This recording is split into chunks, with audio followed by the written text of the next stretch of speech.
Hi, this is Bruce, and today we're going to look at how we can use a public API in order to create a dynamic web application. So we'll start off as our using, for example, Open Weather or openweathermap.org, as you can see in the address.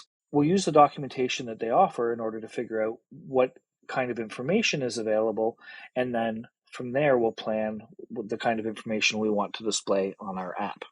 So if you go here and if you click on map icon, you will notice that it asks our permission to be able to get our location. And we're going to be talking about this in the future.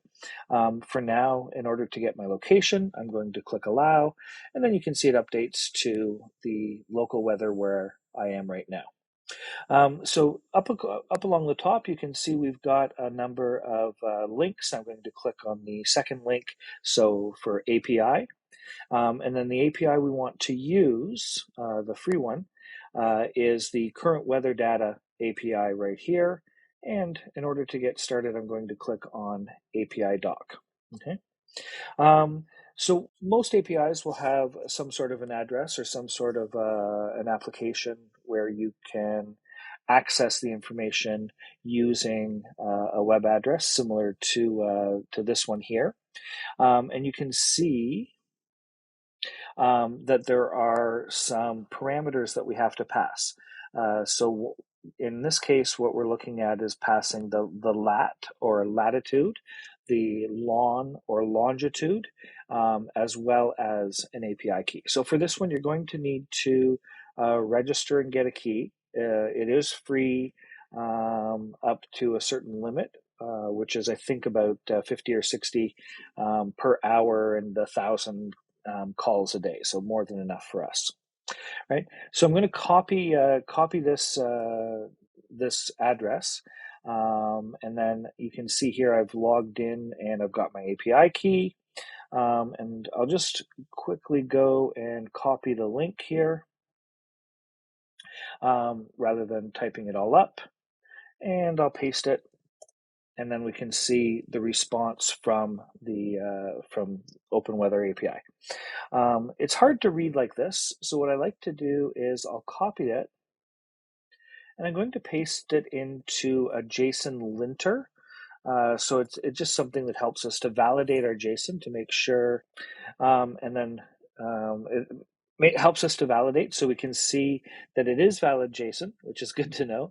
But it also helps us to read the data that's there. So you can see in the first element here, it's giving us our coordinates back. So those are the coordinates I entered in. It's giving us the weather information, so it has an ID that they're using.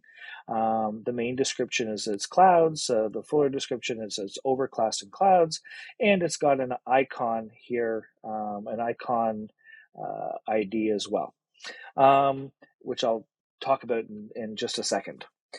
After that, it tells us gives us the weather information, so temperature, what it feels like, the min, the max, and some other information, as well as wind speed, the clouds. DT is, I guess, daytime, so it's milliseconds from 1970, and some other system information about sunrise, sunset, and the city that's closest to the latitude and longitude that I fed in. We'll get more exact with that in a second. So coming back to the icon, we can see here, and I'll provide you this link as well, so it's easier to find. But you can see here are the codes or the different icons that we can use from them, or we can use those codes to use our own custom built icons if we would like to as well. So if we click on one of the URLs here, we can see that we've got a partially cloudy with chances of possibility of rain. And if I come here and change the 2 times to a 4x, then we can see we get a slightly larger version of the icon, which is, if we look in the tab, you can see it's 200 by 200 pixels wide. So that gives us an idea of both the information and the, I guess, the media that's available through the current weather data API from openweathermap.org. The one other thing that might be kind of interesting is if we go to Google Maps and we enter in Vanier, and if we look up here in the URL, we can see it actually includes latitude and longitude. So we'll just copy that and we'll paste that in to where we've got our latitude, and then we'll copy the longitude.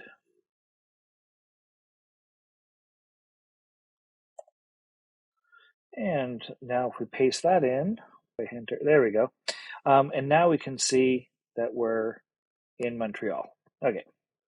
So I hope this helps both with how to use the Open Weather Map API and gives you a little bit of a template for using other public APIs in order to get dynamic data so that we can use that to create our own web apps. In the next section, we're going to look at how we can kind of do some ideation or brainstorming in a visual way about what our app might look like now that we know the kind of content that we have.